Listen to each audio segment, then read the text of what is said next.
जहाजों का रास्ता अब ईरान की आधिकारिक समंदर की सीमा से तय होगा। हर एक जहाज पर तेहरान का सीधा सीधा कंट्रोल होगा। ईरान का समंदर का टोल टैक्स पर बड़ा प्रस्ताव है, जिसमें जहाजों के माल की कीमत पर 5% से 7% तक वसूली होती है। जब सीधे सैन्य हमले नाकाम हो गए तो डोनाल्ड ट्रंप प्रशासन ने अपना आखिरी पासा फेंका। ट्रंप कार्ड आर्थिक नाकेबंदी का। अमेरिकी रक्षा मंत्री पीट हेग्सेथ ने डींगे हाँकी। अमेरिकी नौसेना ईरानी बंदरगाहों को ऐसी नाकेबंदी करेगी कि तेहरान घुटनों पर आ जाएगा। लेकिन अमेरिका के अपने ही जो बड़े बड़े नीति विशेषज्ञ हैं, वो ट्रंप की इस नीति की धज्जियां उड़ा रहे हैं। व्हाइट हाउस के पूर्व मिडिल ईस्ट सलाहकार मार्क गिन्सबर्ग और स्टीमन्स सेंटर के विशेषज्ञ डैन ग्रेजियर, उन्होंने अल जजीरा पर आकर एक तरह से सच को बेनकाब किया। उनका कहना है कि 1979 से अंतर्राष्ट्रीय प्रतिबंध झेल रहा ईरान इस आर्थिक दबाव को हंसते हंसते झेल जाएगा। लेकिन अमेरिका के पास में इस लंबे खींचते गतिरोध से बाहर निकलने का कोई एग्जिट प्लान है ही नहीं। जीत ईरान की होगी। दम दबाकर अमेरिका को पीछे हटना ही पड़ेगा।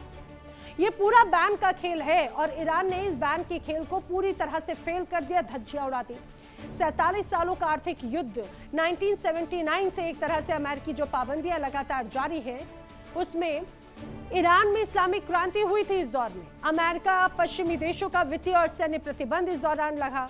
तेल निर्यात पर रोक लगी। ईरानी अर्थव्यवस्था की मुख्य कमाई को एक तरह से कंट्रोल करने की कोशिश की गई। कच्चे तेल की अंतर्राष्ट्रीय व्यापार पर पाबंदी लग गई। प्राकृतिक गैस के व्यापार पर भी काफी सख्त पाबंदियां लगाई गई। केंद्रीय बैंकों पर हमला, ईरान के सेंट्रल बैंक को एक तरह से पंगु कर दिया गया। विश्व वित्तीय नेटवर्क और संपत्तियां ब्लॉक करके विदेशी संपत्तियों को फ्रीज किया।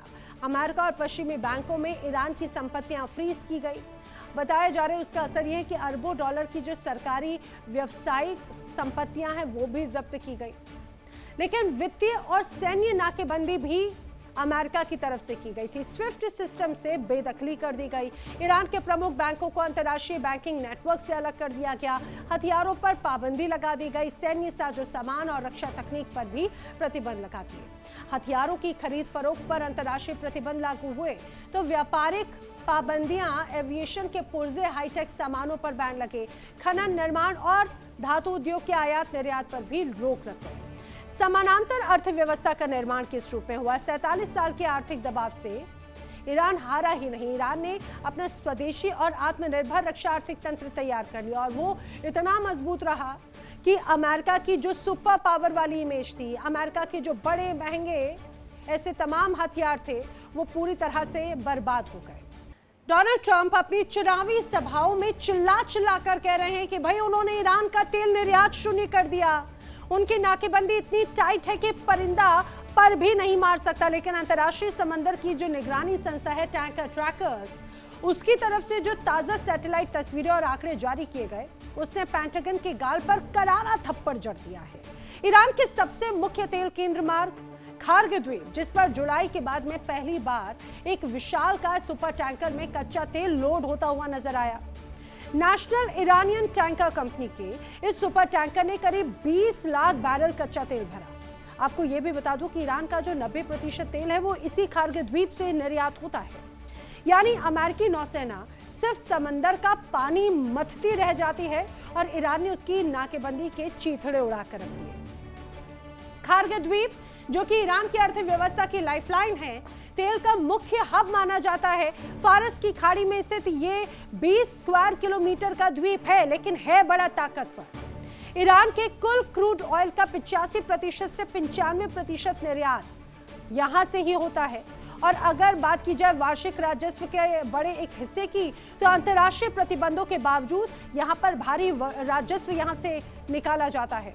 ईरान 40 से 60 बिलियन डॉलर सालाना यहां से कमाता है। विशाल भंडारण क्षमता इसकी है। आपातकालीन स्थिति हो या फिर नाकेबंदी, इस दौरान भी यह एक्टिव रहता है, इस पर कोई असर नहीं होता। इस द्वीप पर 3 करोड़ बैरल तेल की स्टोरेज कैपेसिटी, या ये कहा जाए 3 करोड़ से ज्यादा बैरल तेल की स्टोरेज कैपेसिटी है। पाइपलाइन नेटवर्क सभी प्रमुख इनलैंड ऑयल फील्ड्स की पाइपलाइन से कनेक्टेड है और सभी पाइपलाइन सीधे सीधे खार्ग द्वीप के मेगा टर्मिनल से कनेक्टेड है। और सैन्य ताकत के लिहाज से या भौगोलिक लिहाज से भी बहुत खास है। गहरे पानी का प्राकृतिक लाभ है कारगिल द्वीप के पास में। ईरान का जो मुख्य तट है वो बहुत उथला है और इसी वजह से कारगिल द्वीप का बड़ा महत्व माना जाता है। कारगिल द्वीप का जेटी पर ही एक तरह से डॉक किया जा सकता है। सैन्य किला और नो गो जोन है। आम नागरिकों का प्रवेश पूरी तरह से वर्जित है।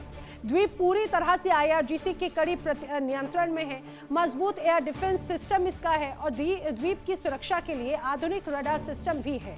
Anti aircraft missile defence underground सैन्य बंकर यहाँ पर तैनात है। ट्रंप का ये जो ख्याली पुलाव रहा, उस ख्याली पुलाव का एक और सबसे दर्दनाक पहलू ये है उनका सबसे करीबी प्यादा इजराइल। जब युद्ध शुरू हुआ तो अमेरिका और इजराइल का यह दावा था कि ईरान की मिसाइल बनाने की क्षमता को 20 साल के लिए पीछे धकेल देंगे। लेकिन द जेरूसलम पोस्ट की एक सनसनीखेज रिपोर्ट ने तेल अवीव से लेकर वॉशिंगटन तक हड़कंप मचा दिया। इजरायली रक्षा अधिकारी ये देखकर हैरान और खौफजदा है कि जंग के मुख्य चरण खत्म होने के मात्र 4 महीने के भीतर ईरान ने अपनी बैलिस्टिक मिसाइल उत्पादन क्षमता को अपेक्षा से 10 गुना तेजी से दोबारा खड़ा किया है।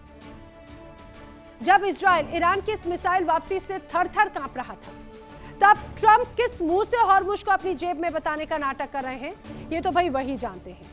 अब ईरान की जो मिसाइल सिटी है वो भी जान लीजिए। ईरान के पास में है मिसाइल का अंडरग्राउंड भंडार। जाग्रोस पर्वत श्रृंखला के नीचे बहुत विशाल और बहुत गुप्त सुरंग नेटवर्क है ईरान का। 500 मीटर की गहराई में ईरान का मिसाइल ठिकाना है जिसे मिसाइल सिटी कहा जाता है।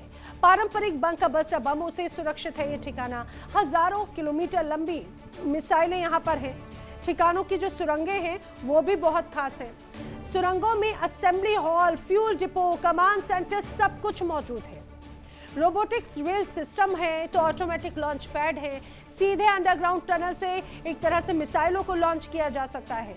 शिरगो ग्रेनाइट की कठोर चट्टानों के नीचे मिसाइलों का बड़ा जखीरा तैनात है। शक्तिशाली बंकर बस्टर बम उनको झेलने में भी ये सक्षम है।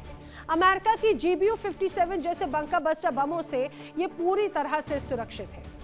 एक तरह से कहा जाए कि ईरान का एक बड़ा हिस्सा जो है वो इस अंडरग्राउंड रूप में एक्टिव भी है और एक अलग दुनिया की तस्वीर यहाँ पे जरूर दिखाता है। अब ईरान की जो बड़ी खतरनाक मिसाइलें हैं वो भी जान लीजिए। खुर्रम शहर 4 जिसकी रेंज है लगभग 2000 किलोमीटर की, भारी वॉरहेड ले जाने में सक्षम है। फतह 1 हाइपरसोनिक मिसाइल। ईरान का दावा है कि तेज गति और उच्च गतिशीलता वाली ये मिसाइल है। सजीव जो कि 2 stage solid fuel ballistic missile है, लगभग 2000 से 2500 किलोमीटर की रेंज ये रखती है। खलिश फास्ट एंटीशिप बैलिस्टिक मिसाइल जो कि 300 किलोमीटर की लगभग रेंज रखती है और समंदर के युद्धपोतों को निशाना बनाने के लिए ही एक तरह से तैयार की गई। ब्रह्मास्त्र 5 वेपन 6 रेंज की सीमा अब ये कहा जाता है कि वो भी अपने आप में बड़ी खास हो जाती है। इंटरकॉन्टिनेंटल रेंज का दावा एक तरह से किया जा रहा है। 10,000 से 14,000 की रेंज का दावा है। परमाणु पेलोड की क्षमता भारी वॉरहेड ले जाने में एक तरह से ये सक्षम मानी जाती है। न्यूक्लियर हथियार ले जाने की भी आशंका कहीं ना कहीं इस दौरान रहती है। Mobile launch system, mobile launcher से कहीं से भी लॉन्च लोकेशन को ट्रैक करना बहुत मुश्किल है और यही वजह है कि अमेरिका इजराइल ईरान को कमजोर समझ रहे थे। लेकिन इस वक्त में इन हमलों में जितना डैमेज हुआ, ईरान ने उसे दुरुस्त किया और अपनी स्थिति को और मजबूत किया। स्ट्रेट ऑफ हॉर्मुज में हालात इतने ज्यादा विस्फोटक हैं कि वहां पर समंदर के पानी में बारूद की गंध की बहुत बुरी स्थिति है। शुक्रवार की रात स्ट्रेट ऑफ हॉर्मुज में एक बल्क कैरियर पर अज्ञात प्रोजेक्टाइल से अटैक होता है जिससे जहाज का ढांचा क्षतिग्रस्त हो गया। यूएई की तेल कंपनियां एडनॉक के 2 टैंकरों पर हुए हमलों के बाद अब सऊदी अरब भी भड़क उठा है और उसने खुलेआम इस तबाही के लिए ईरान को जिम्मेदार ठहरा दिया। दूसरी तरफ यमन के बाब अल मंदेब में हुती विद्रोहियों ने अमेरिका और उसके सहयोगियों की नाक में दम करके रखा है। यमन की विदेश मंत्री अफराल जोबा चीख चीख कर चेतावनी दे रही हैं, लेकिन हुतियों ने साफ कर दिया है कि जब तक वॉशिंगटन घुटनों पर नहीं आता समंदर में आग जलती रहेगी और अमेरिका के लिए कोई समंदर का रास्ता सुरक्षित नहीं रहने वाला। डोनाल्ड ट्रंप को शायद लगता है कि दुनिया आज भी वॉशिंगटन के इशारे पर नाचती है, जहां एक राष्ट्रपति का भाषण नक्शे की सीमाएं बदल देता था। लेकिन 2026 की कड़वी सच्चाई ये नजर आती है कि फारस की खाड़ी की लहरों पर अब पेंटागन का हुक्म नहीं चलता। स्ट्रेट ऑफ हॉर्मुज को अमेरिकी इलाका घोषित करने की बात सिर्फ एक हताश और बेबस नेता का ख्याली पुलाव है, जिसे ना तो ईरान का मिसाइल नेटवर्क स्वीकार करेगा, ना कूटनीति की जमीनी नियम। समंदर के इस महाशतरंज में तेहरान ने वॉशिंगटन को शहर मात दे दी और ट्रंप के पास सिर्फ बड़ी बड़ी बातें बनाने का खोखला जरिया ही बचा है, इसके अलावा और कुछ भी नहीं। देखिए इंडिया डेली 24/7 अब आपकी स्मार्ट टीवी पर। इंडिया डेली मौजूद है सभी डिजिटल प्लेटफॉर्म पर लाइव और लगातार। इंडिया डेली 24/7 हर दिन राष्ट्र को समर्पित।